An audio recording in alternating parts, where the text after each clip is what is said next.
el campo eléctrico, ¿cierto?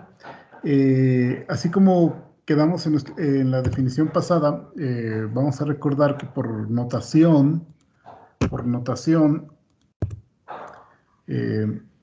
siempre vamos a nosotros a tener que una carga positiva. Uy. Profe, disculpe, No ¿está estoy compartiendo, compartiendo ¿verdad? pantalla? Perdón, ahí voy.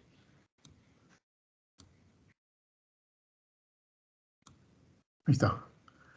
Una carga positiva, ¿sí? Las líneas de campo eléctrico básicamente son líneas que salen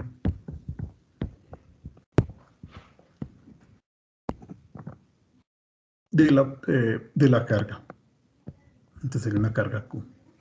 Y si tenemos una carga menos Q, recuerden que esas líneas de campo entran hacia la carga. ¿Sí?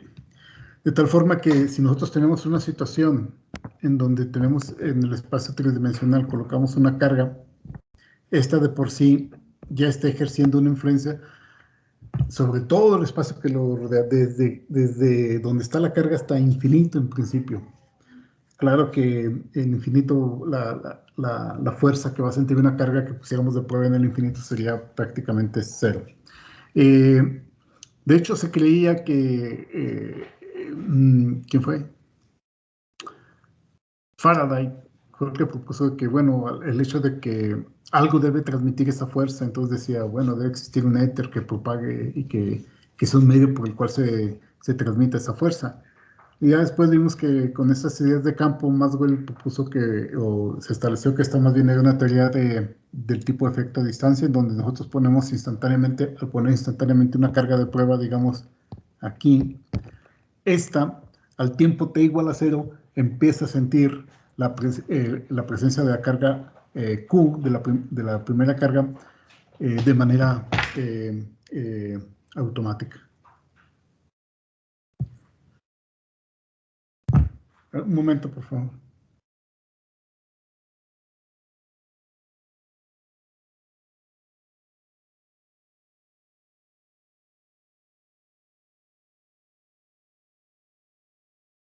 Ok, entonces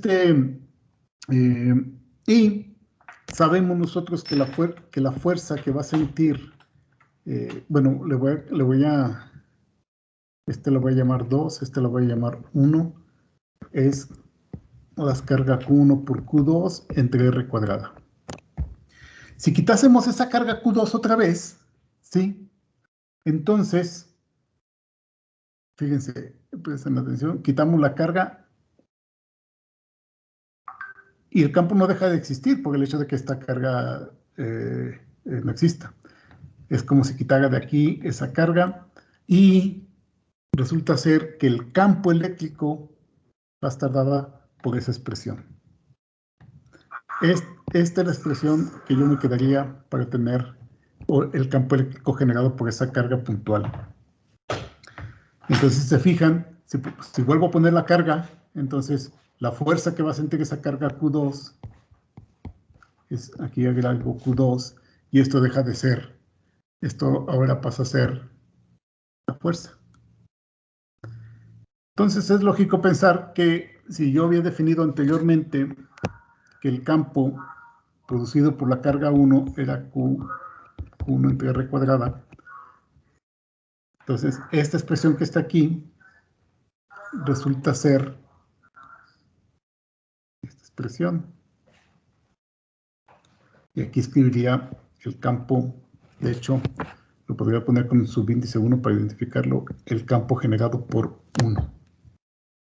Y de aquí que se llega a lo que es la expresión general del campo eléctrico. El campo es no es otra cosa que fuerza por unidad de Coulomb, ¿sí? Entonces esta es la fuerza que siente la carga, pues la que quiera, ¿no? La carga sobre la carga 1 debido a la carga 2, etc. Entonces esa sería la expresión para el campo eléctrico, ¿sí? Entonces una forma fácil de obtener, o una forma que se puede proponer es, si obtenemos el campo eléctrico y luego lo multiplicamos por la carga, obtenemos la fuerza debido a a la presencia de este campo eléctrico sobre Q2, por ejemplo. ¿Sí? Y esta va a ser la expresión para lo que sería el campo. Por supuesto que también el campo es una entidad vectorial.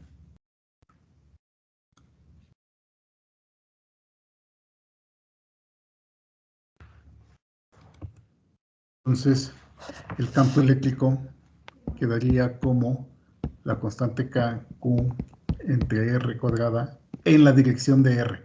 Claro que hay que ver cuál es el signo de la carga para saber si es radial hacia afuera o radial hacia adentro, y eso va a estar contemplado dentro de lo que sería esta R. Entonces, recordemos que el aspecto general que nosotros buscamos al tratar de entender lo que sería el electromagnetismo, al menos hasta ahorita en lo que serían las partes de cargas, es que si tenemos un conjunto de cargas, porque eso de tener una carga aislada, pues no es... Ah, caray.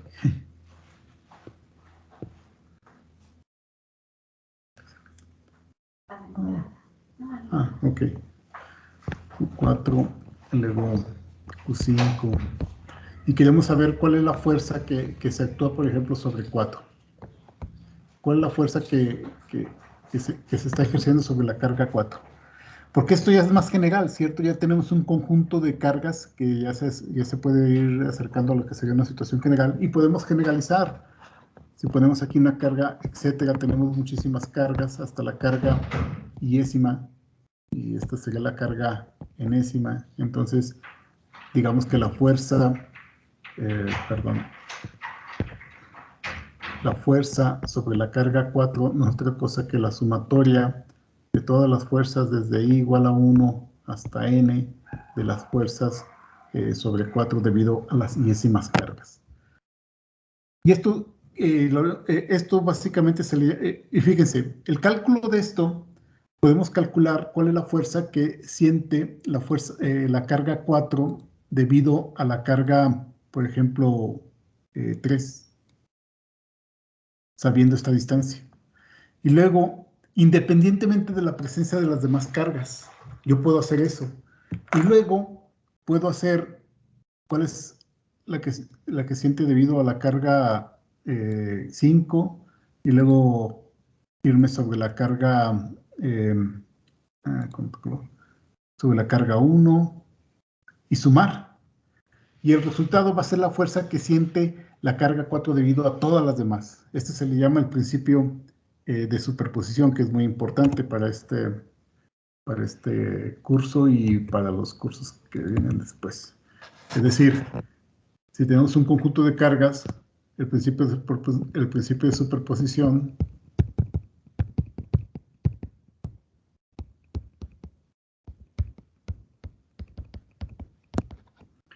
es que me dice que la fuerza sobre una carga de prueba debido a la fuerza que siente una carga debido a todo un conjunto de cargas es la sumatoria desde I que va corriendo debido a todos los demás. Esto quiere decir la fuerza hasta N sobre 1 debido a 2, la fuerza sobre 1 debido a 3, más la fuerza sobre 1 debido a la carga 4, etcétera, etcétera. Y así obtengo yo el resultado. Esto es vectorial. Fíjense que esto del principio de superposición, no es algo que se abstraiga teóricamente, es un hecho experimental más que nada.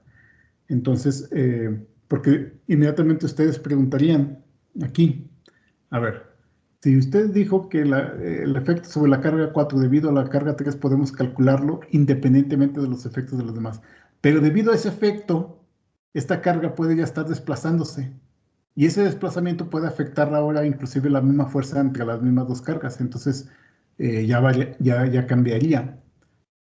Y eso que estamos considerando el hecho de que están estáticas. Por lo general, los objetos cargados están en movimiento. Entonces, ¿cómo calculamos eso? Bueno, como les digo, esto Para entender eso, primero tendríamos que ver los efectos relativistas debido al movimiento de las cargas y ver que el efecto, el campo que está generando esta carga, al estarse moviendo a una velocidad, lo va a sentir esta carga con un tiempo retardado que se llama.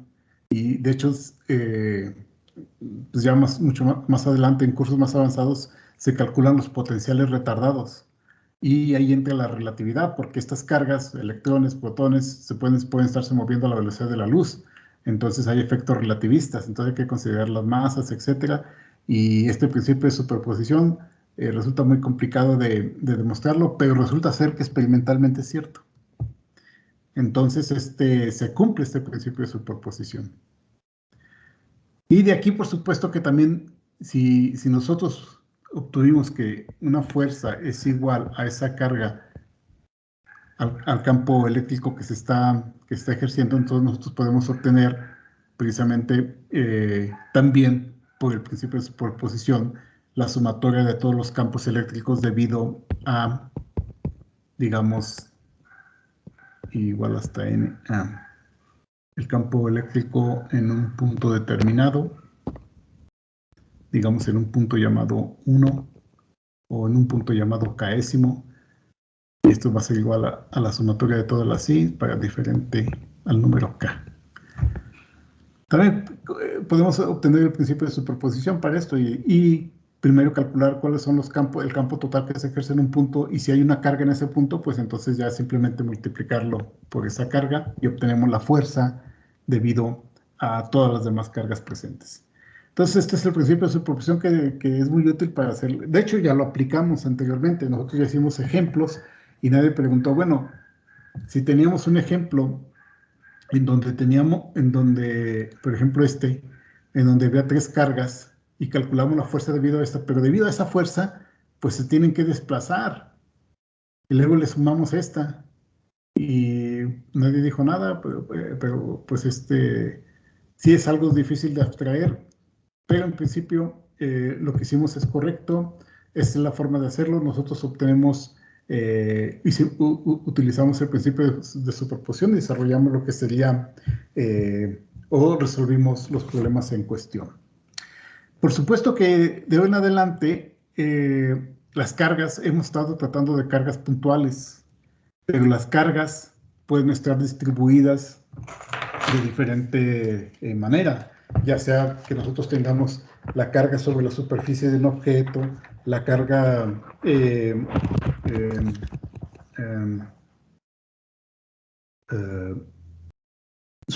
un volumen, ¿sí? Entonces vamos a estar hablando de cargas superficiales y cargas volumétricas. Por ejemplo, si tenemos nosotros una miriada de cargas, miles de millones de electrones por aquí, una nube electrónica, y luego tenemos una carga que colocamos acá, y estos están separados del centro de la miriada de cargas a esta carga de prueba Q, y acá tenemos iésimas cargas y están separadas por una distancia R. Entonces, y si resulta, lo que vamos a ver es que, por ejemplo, si esto es un átomo y esta distancia ya estamos hablando de micrómetros, o sea que la nube electrónica tiene un radio D para R mucho mayor que D, entonces resulta ser que esta cosa podemos considerar o podemos ver cuál es la carga en el volumen, que la vamos a llamar ρ. Si es una carga metálica, si es un metal, entonces todas esas cargas, las cargas se distribuyen sobre la superficie y no van a estar dentro del volumen. Entonces aquí va a estar sobre la superficie y vamos a hablar de una carga superficial o una densidad de carga de área sigma. Entonces esto es en el volumen y esto es en la superficie. Y ahora con la carga superficial, pues, o sea, si esta distancia es muy grande, pues podemos considerarla como una carga puntual, lo mismo que está para el caso volumétrico. Pero si las distancias R es aproximadamente ya del orden de D, entonces aquí vuelve bonita la cosa. Porque entonces tenemos que describir cómo es la distribución sobre la superficie de esta carga, cómo la distribución de las cargas en este volumen. Y entonces ya tenemos que resolver en consecuencia. Ok. ¿Cuál es ahorita el mensaje importante? Es este. En resumen, dijimos, principio de superposición, que la fuerza sobre un objeto cumple con el principio de superposición, etc. Y esto es simplemente 1 entre 4pi epsilon 0, lo que es la carga, digamos, Q1, que ejerce sobre Q, que está separada a una distancia r cuadrada, un vector unitario r, más la carga Q2, que está sobre Q, una distancia r cuadrada, r. Bueno, cada una de estas distancias van a ser diferentes, entonces tengo que etiquetar R1, R2, etc. ¿Sí? Y esto que está aquí lo puedo factorizar debido a que es el efecto sobre la carga Q, epsilon 0. Entonces lo saco del paréntesis, porque esto es un paréntesis así de muchas expresiones. Lo saco del paréntesis y me queda aquí Q. Está multiplicando a Q1 entre R1, vector unitario 1, más Q2 entre R2, vector unitario 2, más, etc. Y nosotros podemos ver que al final de cuentas lo que está del lado derecho lo podemos escribir como la carga Q por el campo eléctrico, donde el campo eléctrico se define como 1 entre 4pi epsilon 0 de la sumatoria desde i igual a 1 hasta n de la carga iésima, la posición iésima del vector unitario iésimo. ¿Sí? Y eso es lo que se llama el campo eléctrico. La situación real para resolver esta ecuación que está aquí puede consistir de la siguiente manera. Y fíjense, les voy a poner la situación general. Solamente hay ejercicios que son complicados que se resuelven de esta manera, pero entonces no los vamos a resolver, o vamos a ver si resolvemos. Tenemos un espacio tridimensional con este X, Y, Z. Vamos a resolver el caso de una carga que la vamos a llamar la Q1, que está aquí, que está debido a un vector posición R. ¿Sí? Esta cosa se le llama la carga fuente o campo fuente, ¿sí? o fuente,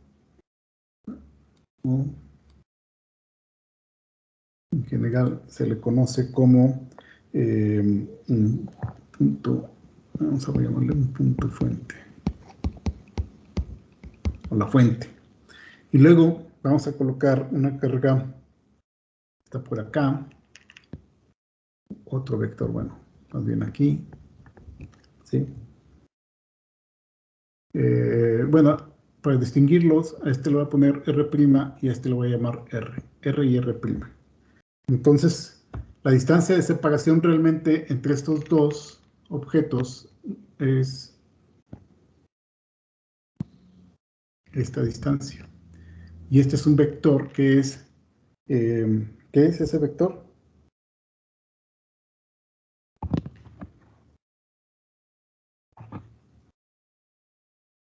¿A qué es igual ese vector?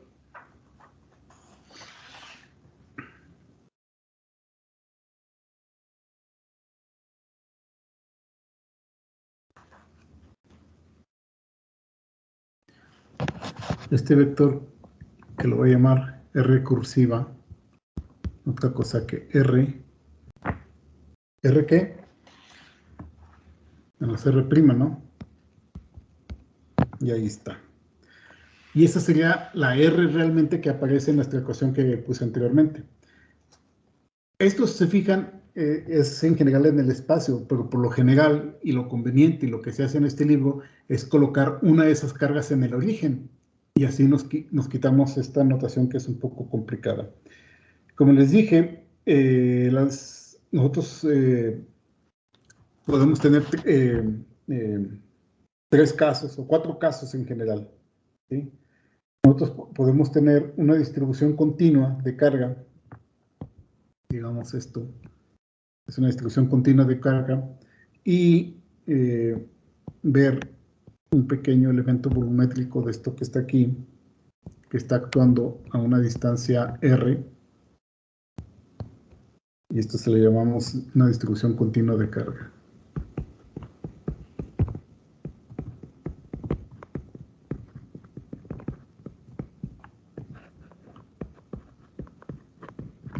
La carga puede estar en un conductor, estoy en rojo, puede ser un conductor, ahí está, este es un conductor, y vamos a agarrar un pequeño elemento de ese conductor, que le vamos a llamar un diferencial de longitud, y ese diferencial de longitud está ejerciendo un campo en un punto determinado. Y es entonces para describir la carga de este diferencial de longitud o que está distribuido en esa línea, vamos a usar lambda, y eso se le llama una distribución lineal de carga. Por ende, ya tenemos en el volumen, ya tenemos en una línea, y simplemente nos faltaría sobre una superficie. Voy a dibujar un cilindro porque es más fácil. Aquí podemos tener electrones distribuidos sobre esa superficie. Bueno, yo voy a agarrar un elemento de esa superficie, voy a ver hasta el punto R, y voy a integrar después sobre toda la superficie para obtener toda la carga total, y eso se va a denotar como sigma, como es una distribución superficial de carga. Ok, ahorita lo estoy poniendo todo, digamos, un poco abstracto todo esto, ¿sí? Porque si se fijan, si regresamos a nuestra definición del campo eléctrico en general, va a depender de un vector posición, ¿sí? Que es 1 entre 4 pi epsilon 0, que era, yo tenía, si eran cargas puntuales, yo tenía una sumatoria de I igual a 1 hasta n de la carga iésima, distancia al cuadrado, R, ¿sí? Pero resulta ser, esto es, si tengo unas cargas, se llama cargas discretas. Pero si yo tengo una distribución de carga, entonces esto va a cambiar. Para una distribución de carga, entonces el campo eléctrico, que va a depender de R, va a ser igual a 1 entre 4 pi epsilon 0, y aquí vamos a cambiar a una integral de 1 entre R cuadrada de del vector unitario R de esa distribución de carga, diferencial de carga. ¿Sí? Ahora, de lo que dije anteriormente, lo que vamos a hacer es que esa diferencial de carga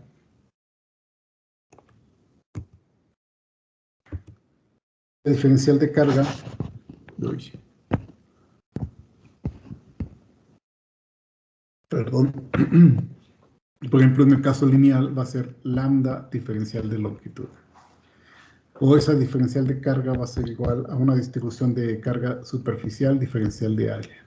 O esa distribución de carga va a ser igual a una distribución volumétrica diferencial de volumen. ¿Sí? Entonces, por ejemplo, para el caso de cuando nosotros tengamos una distribución de carga volumétrica, el campo eléctrico simplemente pasa a ser algo así como 4 pi epsilon 0, la integral de volumen de la distribución volumétrica de carga, que va a depender de R entre R cuadrada, R vectorial, diferencial de volumen. Ay, no me ocupo, déjenlo escribo.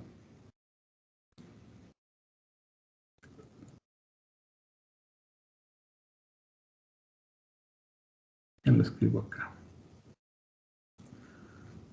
Ok. El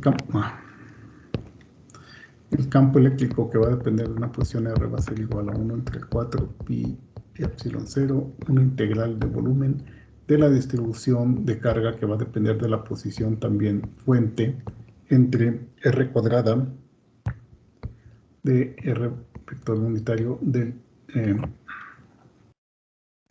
la diferencial de volumen. Y tendremos que hacer una integral de volumen. ¿Sí? Bien, entonces, bueno, ¿hay dudas respecto a esto?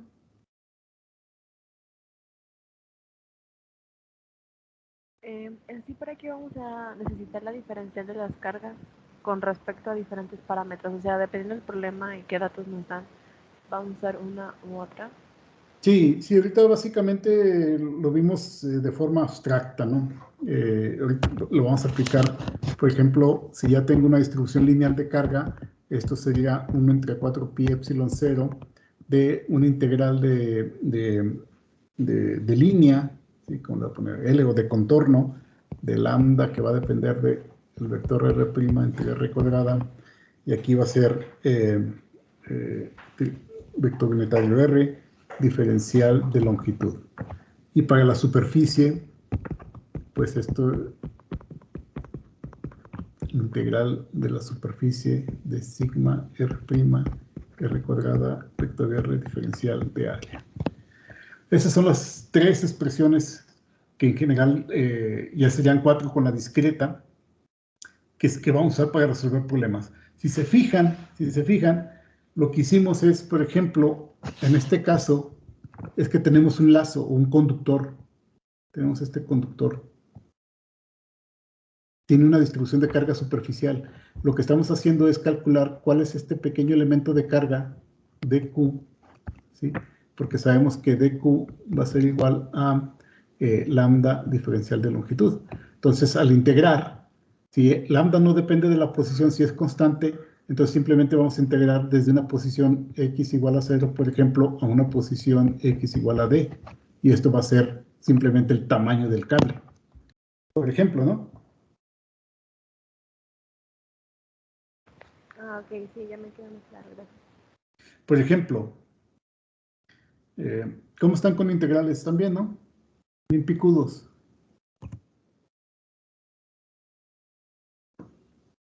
Pues sí, cuando es así, nada más matemáticamente es fácil, pero a veces uno se confunde con tanta letra. Bueno, yo en física. ¿Con tanta letra? O sea, sí, a Es como veces. leer un libro. Hay muchas letras en el libro. También aquí hay muchas letras. Simplemente, bueno, vamos a hacer ejemplos. Yo creo que a lo mejor queda más claro con los ejemplos. Vamos a hacer uno ahorita. Y sí, claro que todo va a depender de la anotación. Seguramente en el libro, en el survey, de hecho, ni siquiera me he fijado. Ahorita lo voy a abrir. Bueno, ya lo tengo abierto, pero... que este se va... sí, aquí están las distribuciones de carga. ¿Cómo lo avanzo? Y por ejemplo empieza con lo que vamos a resolver ahorita, debido a una barra. Entonces vamos a resolverlo. Ahí, ¿dónde estoy? Ahí, aquí. ¿Sí? Estoy pensando si ese es el ejemplo más indicado. Ok, sí, vamos a hacerlo.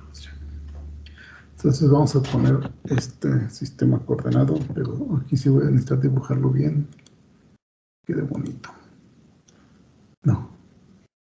¿Cómo se va a insertar? Un par de líneas aquí. Grandotas. Pero al revés. No lo voy a poner horizontal entonces. Acá. Te voy a copiar. Pegar. Ahora te voy a poner aquí. Pero necesito girarte.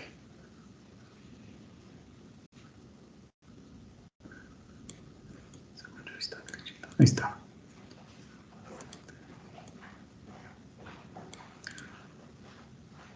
Entonces tenemos un sistema coordenado. Aquí está mi X. Mi X, acá está mi Y. resulta ser que ahora tengo yo en ese sistema coordenado un conductor. Me pongo esta forma. ¿Dónde está?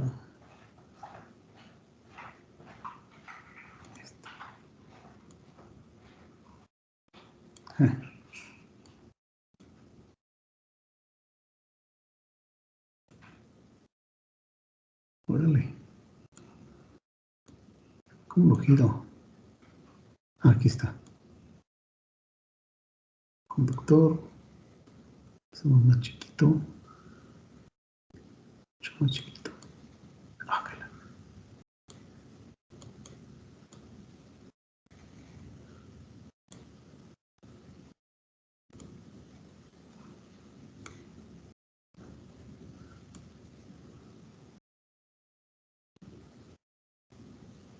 Ahí está. Voy a cambiar el color nada más. Poner rojo. Ahí está. Bueno, en principio es simétrico, ¿no? Vamos a ponerlo ahí. Ahí me dice que la mitad.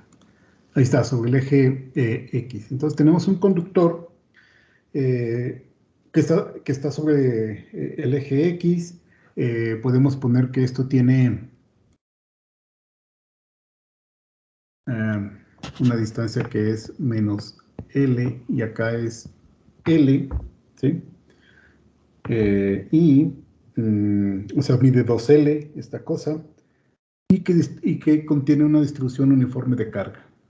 Lambda es igual a una constante. ¿Cómo encontramos el campo eléctrico que ejerce este pequeño conductor en ay, ¿cómo se copia esto?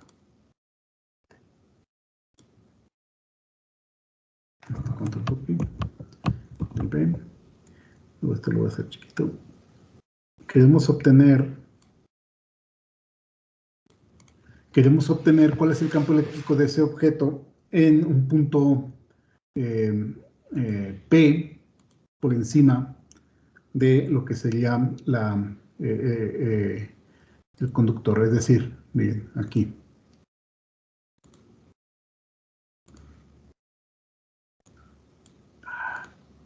¿Qué pasó?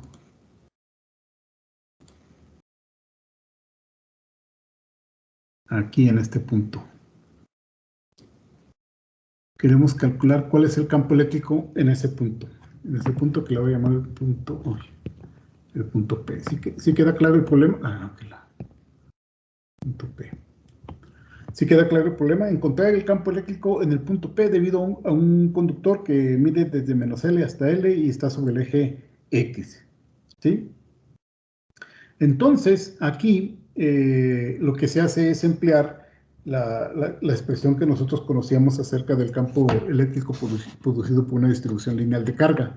Y esa es que el campo eléctrico en una posición determinada es 1 entre 4 pi epsilon 0 de una integral, pues va a ser de línea, básicamente aquí, de la distribución de carga que ya vimos que es constante, que está a una distancia r cuadrada, el vector unitario, y diferencial de longitud. Vamos a aplicar eso, pero vamos a traducirlo a lo que nosotros estamos viendo ahí. Obviamente que primero dibujo lo que sería este pequeño pedacito. Este pequeño pedacito es un elemento en X, diferencial de X. ¿Sí? ¿Cómo definimos la distribución lineal de carga? Pues hay, en ese pedacito que está ahí, va a haber una distribución de carga que va a ser igual a lambda de L. Bueno, esa pequeña sección, si se fijan, lambda de L, aquí estaba el diferencial de carga. Si sustituimos, lambda de L es de Q y es lo que es la definición de...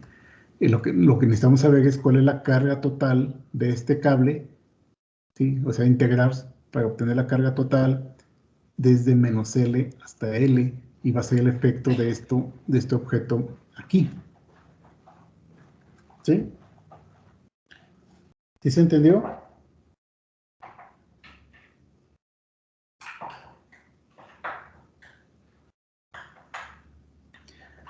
Y resulta ser que por simetría,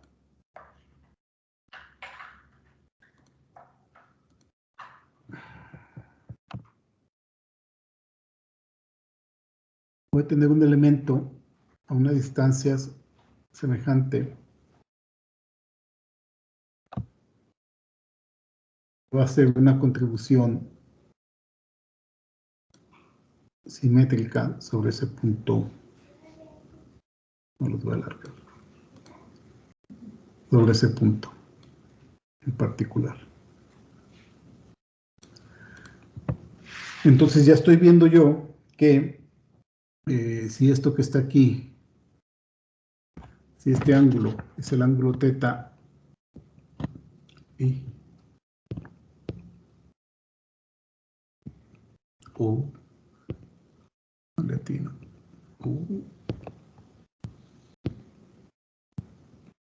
ahí está. Si ese es el ángulo teta, entonces yo estoy viendo que hay dos contribuciones. Las contribuciones en X se me van a anular y la contribución en Y se me va a sumar, ¿cierto? Entonces ya de ahí yo puedo deducir que debido a estos pequeños elementos diferenciales, yo voy a tener que el campo eléctrico o la contribución de esos elementos diferenciales va a ser igual a 2 veces 1 entre 4 pi epsilon 0 de la carga, el diferencial de carga, bueno, lo voy a escribir todo primero, y luego diferencial de carga de entre r cuadrada, la dirección de r, ¿cierto? La dirección de r ya sé cuál es z, ¿cierto? Y eso ya lo puedo ir borrando, ya puedo ir determinando que esta cosa que está aquí es simplemente z, es en la dirección de y, perdón. Y. Ahí está. ¿Sí? Ahora, bueno, y son las componentes, está la componente en coseno de teta, ¿no? Porque va a ser la coseno de teta. Y esto que está aquí, si sustituyo, sería 2 veces 1 entre 4 pi epsilon 0 del diferencial de carga, que sería lambda diferencial. ¿Qué diferencial es ahí?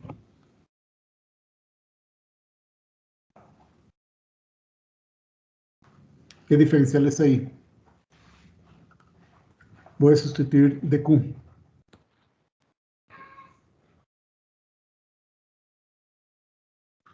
Este elemento dq es igual a lambda, que es constante. ¿Y qué elemento diferencial tengo que poner? De longitud, o no sé cómo se diga. Sí, de longitud, pero ¿en qué coordenadas está? Esto pasa a ser de x, está en x.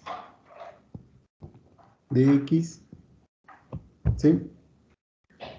Entre la distancia al cuadrado, y esto está por el coseno de teta, que está en la dirección de y.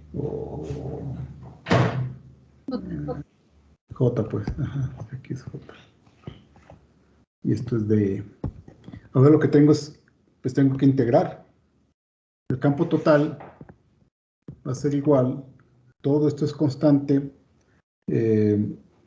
Aquí truculentamente, esto lo voy a sacar hacia afuera. Luego la integral, ¿de dónde a dónde va la integral?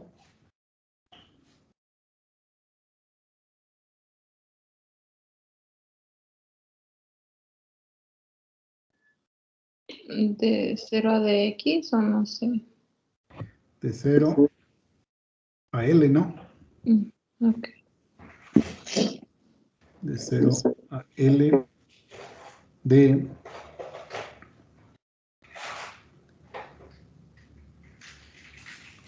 que será coseno de teta. ¿Qué es el coseno de teta?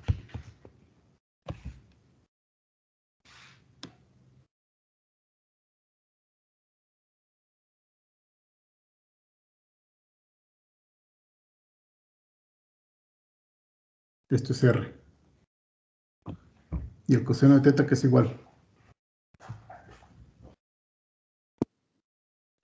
¿Qué es R, perdón? ¿La hipotenusa? Sí, R es la distancia de separación del elemento diferencial de carga al punto en cuestión, porque este es el punto fuente y este es el punto campo donde nosotros vamos a calcular. Entonces, este siempre es R, la distancia de separación, ¿no?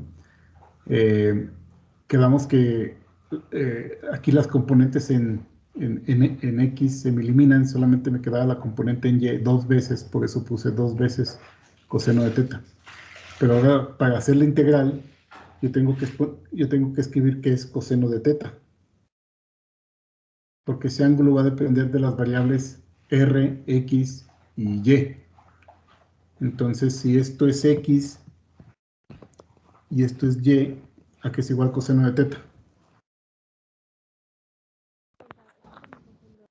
R sobre X. ¿Perdón? R sobre X o No. Ese ángulo teta es este ángulo teta, ¿no? Por lo tanto, el coseno de teta, el cateto opuesto Y entre R. O sea, y esto sería Y entre la raíz de X cuadrada más Y cuadrada. Y entonces esto me quedaría, ya pintando la integral, tendría dos veces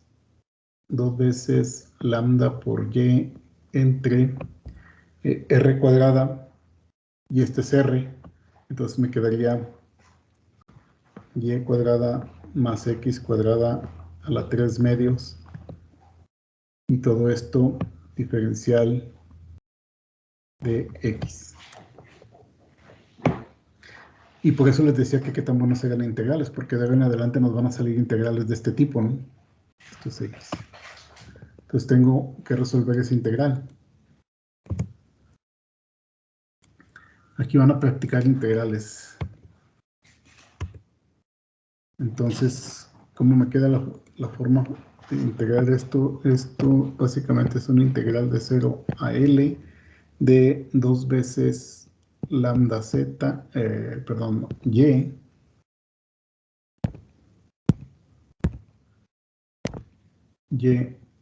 entre x cuadrada más y cuadrada a la 3 medios diferencial de x. Oye, x. ¿Sí? Que es igual a esa integral. Les doy 5 minutos.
¿Alguien terminó?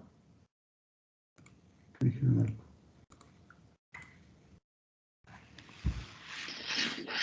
No, no.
No, no me estaban escuchando.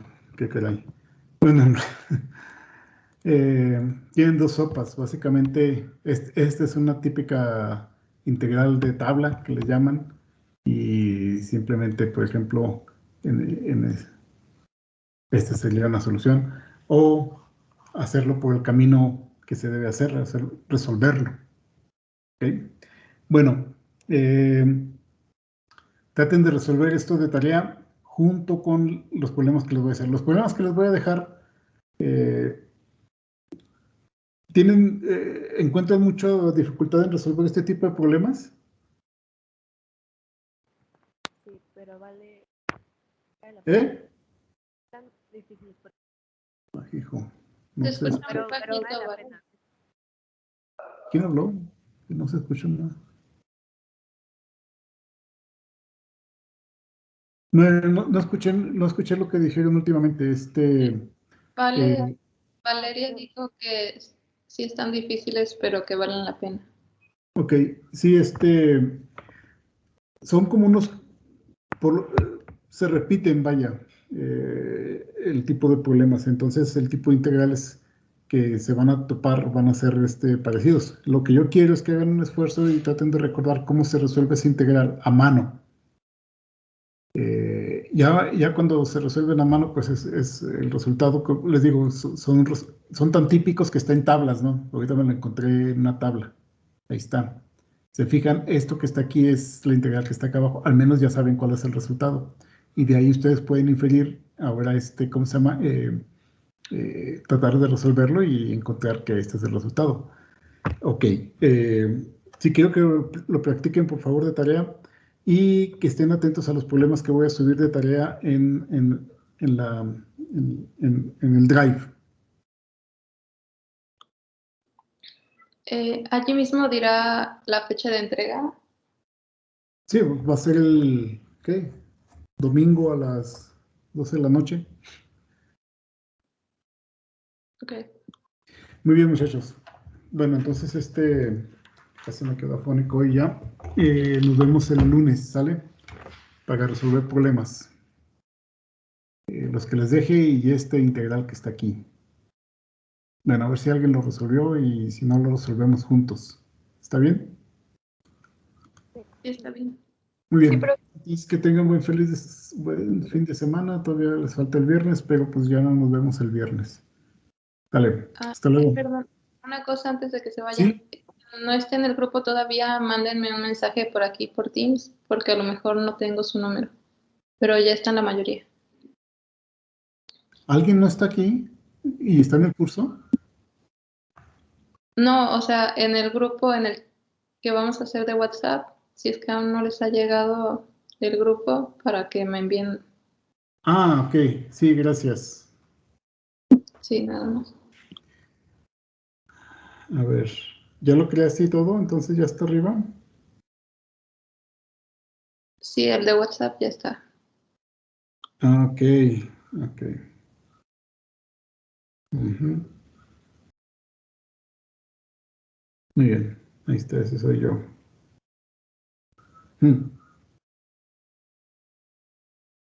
Bien, espero que aquí les pueda avisar cualquier cosa, pero entonces nos vemos la semana que entra a resolver problemas.